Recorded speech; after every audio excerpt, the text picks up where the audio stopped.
하나님 말씀 봅니다.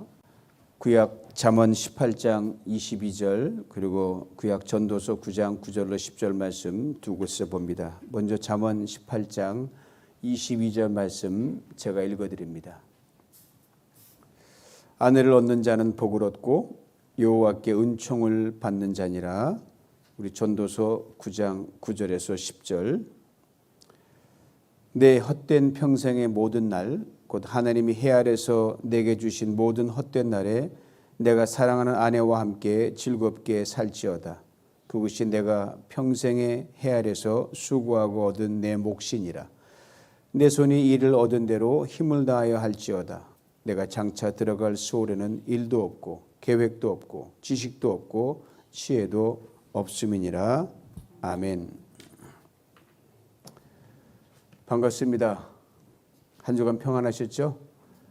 저 많이 건강해져서 여러분 앞에 서니까 목이 회복되니까 너무너무 행복한 거 있죠. 너무 감사합니다.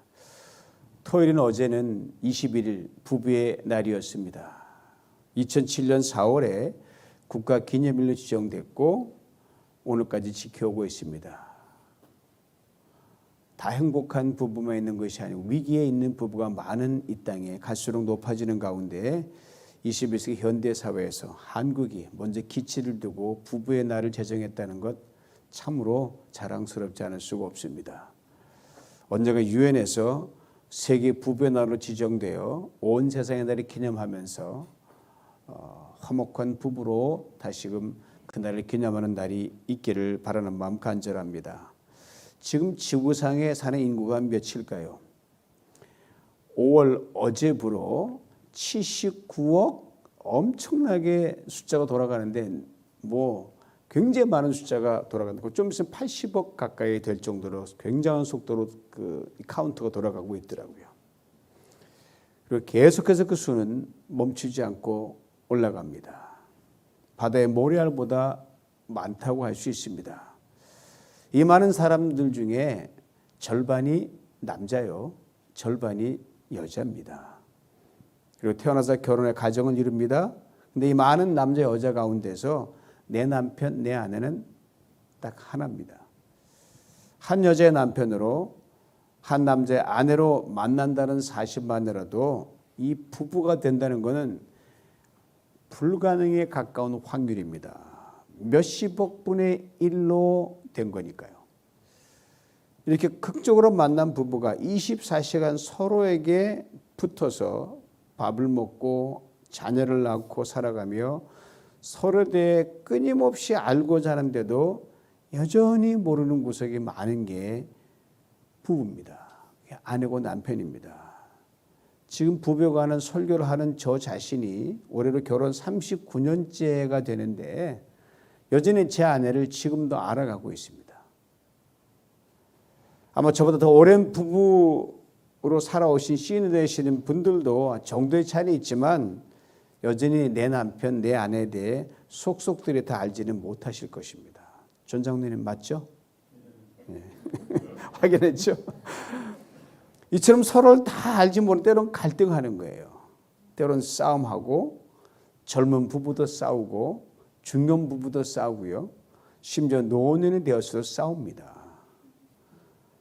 몇 년 전 니마 그 강을 건너지 마오 아주 유명한 영화였었죠. 그 실제 주인공으로 사실 할아버지 할머니도 90이 넘은 연세에 서로 삐치고 따로 각방 쓰고 싸우고 그랬으니까요. 지금 할머니만 살아 계신데 97세인데 정정하시더라고요.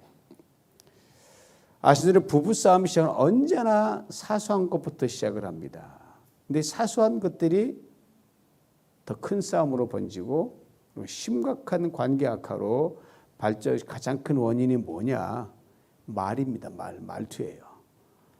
남자가 원인이 69.9%, 남자가 더 많아요. 여자는 57.7%입니다. 잘 나가는 부부 행복 강사도 실제 부부관계에서는 심각하게 전쟁을 하는 것이 실제 현실입니다. 목사인 저희 부부가 싸울까요? 안 싸울까요? 안 싸운 부부가 아니죠. 오늘 아침도 소리 지르고 왔는데 부부간의 대화는 그냥 입으로 말만 쏟아내는 것이 아니에요. 거기에 감정이 실립니다. 의지가 담깁니다. 그리고 함께하는 부부, 겉으로는 아주 포장을 그럴듯하게 하죠. 근데 별탈이 없을 것이라고 하지만 그 안에 담긴 감정의 높낮이가 있고요. 그 강약은 감출 수가 없습니다. 남편은 자연스럽게 말했다고 하는데 아내의 귀에는 거친 목소리로 톤이 높았다는 거예요. 남편은 조곤조곤 말했다고 하는데 아내의 귀에는 톤이 올라갔다는 거예요. 말은 목에서 넘어오지 않고 거기서 멈췄지만 감정은 정확하게 전달이 됩니다. 평생을 같이 살던 부부싸움 피할 길이 없어요. 제 목회 단상에 썼지만 그러게 부부싸움은 어차피 할 거면 잘해야 돼요. 그럼 결과는 남편과 아내도 다 승자간에 윈윈 되는 싸움을 해야 됩니다. 항상 투닥투닥 싸우는 것 같은데 보면 알콩달콩 잘 사는 부부가 있단 말이에요. 싸움만 했다 하면 이혼서를 꺼내야 직성이 풀리는 부부까지 있고 이 부부싸움에도 레벨이 있습니다. 한 부부 문제 전문가가 부부싸움의 실패 유형에 대해서 몇 가지 적어놓은 일리가 있어요. 싸웠다면 침묵 부부가 있어요. 말을 안 해요. 퉁명 부부 하는데 거기다 이제 퉁퉁거리죠. 돈돈 부부. 마지막 종착점이 돈돈돈이에요. 그다음에 달달 부부. 가만두질 않아요. 달달달달 잔소리를 하는 거예요. 험담 부부. 싸우다가 감정이 격해지면 상대방의 단점을 정확하게 잡아내서 기가 막히게 표현합니다. 외도 부부. 밖으로 빙빙 돌아요. 따로 부부. 상대하기 싫어서 그냥 무관심에 쿨한 척하지만 싫은 거죠. 우리말에 촌수라는 게 있잖아요. 가족 친척 간의 거리와 친밀도 말하는데 부모와 자식 간의 거리는 1촌입니다. 형제 간의 거리는 2촌이고요. 근데 부부는 무촌으로 거리가 없습니다. 부모보다도 가깝고 형제보다 가깝고 이 세상 어느 누구보다 가까운 곳이 부부입니다. 부부가 얼마나 가까운지 성경은 정확하게 말씀하고 있습니다. 아담과 그의 아내 두 사람이 벌거벗었으니 부끄러워 아니하더라. 부부는 한 침대에서 같은 이불을 덮으며 매일 같이 잠을 잡니다. 나이가 들면 좀 그러지 못하더라고요. 그리고 둘 사이 어떤 가로막힘 100%가 노출이 됩니다. 단점도 장점도 보입니다. 불편함도 편안함도 있습니다. 거리가 전혀 없기 때문에 모든 건 직접적으로 이 중간에 이 필터가 그냥 영향을 받습니다. 그러기에 부부는 사랑하는 힘으로 둘 사이에 되어지는 모든 것을 어쨌든 견디고 이겨내고 버텨야 돼요. 연애나 신혼여행의 달콤함 이미 다 사라진 지가 다 우리들 안에 뭐 이제는 뭐 없죠. 까마득한 기억. 연애했었나? 가물가물하잖아요. 그러게 이런 말이 있어요. 신혼여행은 일주일이면 끝납니다. 그러나 결혼은 그 일주일을 평생 책임지는 게 결혼입니다. 헝가리 시내 소설가인 밀란 군테라가 쓴 참을 수 없는 존재의 가벼움이라는 책이 있는데 그 책에서 남녀 부부가 사랑하며 사는 것이 무엇인지를 구체적으로 적어놨어요. 들어보세요. 부부가 한 침대에서 밤에 같이 잠이 든다는 것은 그 사람의 코 고는 소리, 이불을 내젓는 습성, 이가는 소리, 단내 나는 입, 때로는 한창 깊은 잠이 들었는데 옆에서 배를 벅벅 긁거나 잠꼬대를 하고 일어나 우는 모습 등 이런 것들을 이해하는 것 외에도 그 모습마저 사랑스럽게 볼 수 있다는 뜻이다. 화장 안 한 맨 얼굴을 예쁘게 볼 수 있다는 뜻이며 로션 안 바른 얼굴을 멋지게 볼 수 있다는 뜻이다. 또한 팔베개에 묻혀 눈을 떴을 때 아침에 당신의 모습은 볼만하리라. 눈곱이 끼고 머리는 떴으며 침 흘린 자국이 있을 것이다. 또한 입에서는 단내가 날 것이고 그 모습을 바라보며 보여줄 수 있다는 것은 단내나는 입에 입술을 맞추고 눈곱을 떼어주며 떠있는 까치집의 머리를 손으로 빗겨줄 수 있다는 뜻이다. 남에게는 절대로 보여주지 않는 모습, 버릇, 단점 등을 꺼리낌 없이 보여주고 이해하고 사랑할 수 있는 것이다. 당신이 그런 남자와 그런 여자와 지금 사는 것이다. 그 책의 제목처럼 부부란 살다 보면 정말 참을 수 없는 가벼운 존재임을 실감하게 됩니다. 그러게 결혼 전에는 좋았는데 결혼하니까 뭔가 잘못된 것 같다는 소리가 절로 나올 수 있습니다. 사실 크게 잘못된 것도 없어요. 원래 그랬으니까요. 문제는 부부가 진정한 자기 자신의 모습을 지키며 스스로 남편과 아내에게 어떤 배우자가 되어야 하는지에 집중하지 않고 내 기준에 맞는 남편, 아내의 역할만 기대하기 때문입니다. 그러기에 성경은 아내를 일컬어 남편의 돕는 배필이라고 분명히 말합니다. 참을 수 없이 가벼운 남편의 존재가 드러날 때 그것을 메꿔주고 이해하고 그것마저 사랑하며 즐거워할 수 있도록 하나님이 붙여주신 반쪽이기 때문입니다. 남편도 마찬가지입니다. 그리고 오늘 본문은 내 남편을, 내 아내를 즐거워하라고 말씀하고 있습니다. 전서 9장 9절 말씀을 현대인의 성경으로 읽어드립니다. 이 세상에서 하나님 너에게 주신 덧없는 삶을 사는 동안 너는 내가 사랑하는 아내와 인생을 즐겨라. 이것은 이 세상에서 내가 수고한 것에 대한 보상이다. 아내가 얼마나 귀한 존재인지, 남편이 얼마나 귀한 존재인지를 깨닫게 해주는 극적인 비유가 들어있는 말씀입니다. 덧없는 것, 텅 빈 것이 인생이라고 했습니다. 그런데 그 인생은 즐겁게 해줄 수 있는 것이 바로 아내요, 남편이라는 말씀입니다. 즉 당신 없으면 내 인생 정말 재미없습니다, 이 말이에요. 이어지는 10절은 또 이렇게 증거합니다. 너는 무슨 일을 하든지 최선을 다하라. 내가 앞으로 들어갈 무덤에는 일도 없고 계획도 없으며 지식이나 지혜도 없다. 우리는 앞으로 살 날이 살아온 날보다 훨씬 짧은 사람들입니다. 확 지나가 버려요. 그러니까 쉽게 말씀드리면 이 말씀 무슨 말씀이냐? 아내와 즐겁게 사는 일에, 남편과 행복하게 사는 일에 목숨 걸라는 말입니다. 이 말씀이 더욱 귀한 것은 이것을 기록한 장본인이 누구냐? 바로 많은 아내를 거느리고 후궁들과 첩들을 거느렸던 솔로몬 왕이 이 소리를 한 거거든요. 한번 생각해 보시기 바랍니다. 솔로몬이 과연 행복했을까요? 아내와 평생 즐거운 삶을 살았을까요? 결코 아닐 거라고 저는 생각해요.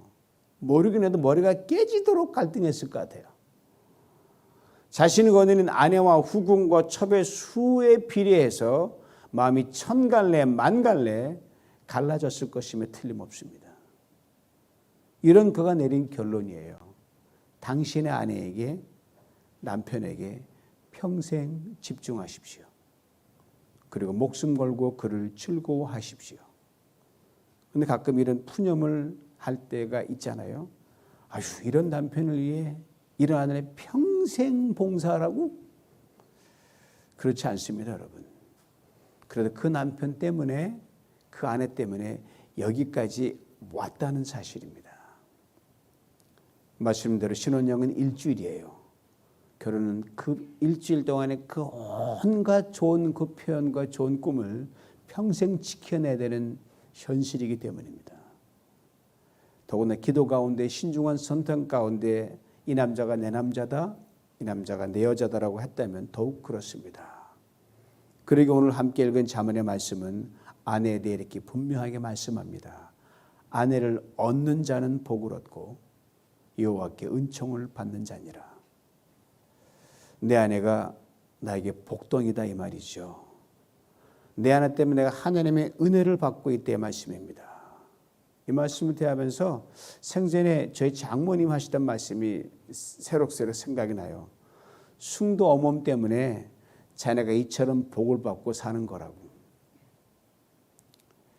올해 제가 바로 어머니가 돌아가셨을 때 그 나이에 접어드는 해입니다. 올해가. 최근에 하찮은 감기로 3주일 동안을 고생하면서 아내의 극진한 간호를 받다가 제가 살아났거든요. 저도 모르게 하늘에 계신 어머니한테 어머니 이제 한 곱이 넘겼습니다. 그렇게 제가 말을 했어요. 장모님 말씀이 더욱 실감 나더라고요. 물론 아내에게도 남편이 그런 존재입니다. 그러게 지금 부부가 건강할 때 내가 아니면 내 남편, 내 아내 아무도 돌볼 수 없다는 그런 심정으로 피차 사랑하고 즐거워할 수 있기를 원합니다. 내가 아니면 내 남편, 내 아내 한시도 살아갈 수 없다는 그런 마음으로 피차 목숨 걸고 사랑하고 귀히 여기며 즐거워할 수 있기를 간절히 원합니다. 우리 하루의 모든 인생을 내려놓고 이 하루의 모든 힘든 임자의 삶을 다 마치고 오면 서로에게 진심으로 이렇게 고백할 수 있으면 좋겠어요. 때로는 참 힘들 때가 있죠. 어떻게 좀 미워 죽겠는데 그 고백이 안 나올 때가 있잖아요. 그럼 벽 보고 하십시오. 그래서 등을 돌리고 하시면 돼요. 여보 나 행복하다. 참 행복하다. 왜? 말의 씨가 되거든요. 지금 혼자 살아가고 계신 분들은 혹 이렇게 생각할지 모르시겠어요. 내 말 받아줄 상대도 없는데 어떻게 고백하라고요? 속상해 죽겠는데.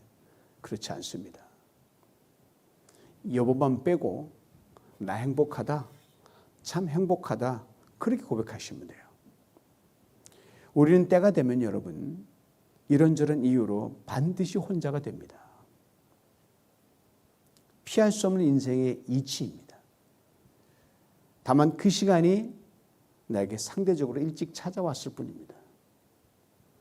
하나님 이것을 모르실 리가 없어요. 함께 즐거워하라는 말씀에서 함께라는 말만 빼면 즐거워하라만 남습니다. 혼자라도 즐거워하라는 말입니다. 아니 혼자도 즐거워해야 한다는 말씀이에요. 우리는 함께 있다가 혼자가 되면 즐거움이 멈춘다고 생각합니다. 그래서 세월이 흘러도 시간은 여전히 과거에 머물고 있습니다. 함께 있을 때 아픔도 수시로 불러내요. 신세 타령을 합니다. 함께 있을 때 즐거움이 이어지지 못해 아쉬워 눈물 짓고 그림에 사무치기도 합니다. 그러다 먼저 갔다가 원망 아닌 원망을 늘어놓기도 합니다. 하나님 나를 혼자 되게 하신 것은 과거에 머물라고 하심이 아닙니다. 주님과 함께 즐겁게 미래를 계속 열어가기를 원하십니다. 즉 미래지향적으로 살아가라는 말씀이에요. 혼자됨이 하나님께서 나를 통해 새롭게 무언가를 시작하기 위한 출발점이 되기 때문입니다. 그러면 혼자 되신 분들은 영원히 함께 계시는 주님과 즐거워하면 됩니다. 그런 마음으로 예수님을 사랑하고 하나님을 위해 살아가면 됩니다. 그리고 자녀들에게 앞으로 가정을 이루고 살아갈 젊은 이들에게 여러분의 모습을 보면서 저들이 참으로 멋진 아내, 남편이 될 수 있도록 좋은 모델이 되는데 힘을 다하시면 됩니다. 저런 분 같은 엄마가 되면 좋겠다. 저런 분 같은 아내가 되고 싶다. 저런 분 같은 아빠가 되고 싶다. 남편이 되고 싶다라는 감동을 주면 그처럼 즐겁고 보람되고 행복한 일이 어디 있습니까? 혼자이나 늘 누군가와 함께 즐거워하는 인생이 될 것입니다. 호스피스 운동의 선구자면서 세계적인 정신의학자인 엘리자베스 퀴블러-로스가 쓴 인생 수업이라는 책이 있어요. 그 책에서 엘리자베스가 이렇게 말합니다. 삶의 마지막 순간을 앞에 둔 사람을 보고 있을 때 우리는 더 이상 그의 실수, 잘못, 연약함, 질병 등을 바라보지 않습니다. 전에는 그것들로 그를 바라보았지만 지금은 아닙니다. 이제는 오직 그 사람만이 보일 뿐입니다. 오직 그 사람만이 보일 뿐이라는 그의 말이 참으로 마음에 와 닿습니다. 주 안에서 부부로 살아가는 성도 여러분, 지금 건강할 때, 지금 기회가 있을 때 오직 그 사람만 보일 뿐이라는 그런 마음으로 지금 곁에 있는 무촌의 아내와 남편을 평생 목숨 걸고 사랑하고 즐거워하는 그런 복된 아내, 복된 남편이 되시길 주님의 이름으로 축복합니다. 주 안에서 혼자 되어 살아가시는 성도 여러분, 여러분 이제 더 이상 혼자가 아닙니다. 어제까지 지내왔던 과거의 혼자는 더더욱 아닙니다. 주님이 함께 하십니다. 주님과 함께 매일매일 새롭게 맞이하는 하루를, 그리고 가깝고도 먼 미래를 더욱 즐거워하시기를 축복합니다. 사랑하는 자녀들과 함께, 사랑하는 지체들과 함께, 또 누군가와 함께 즐거워하시길 축복합니다. 그러기에 주님은 오늘 말씀을 부부로 함께 살던,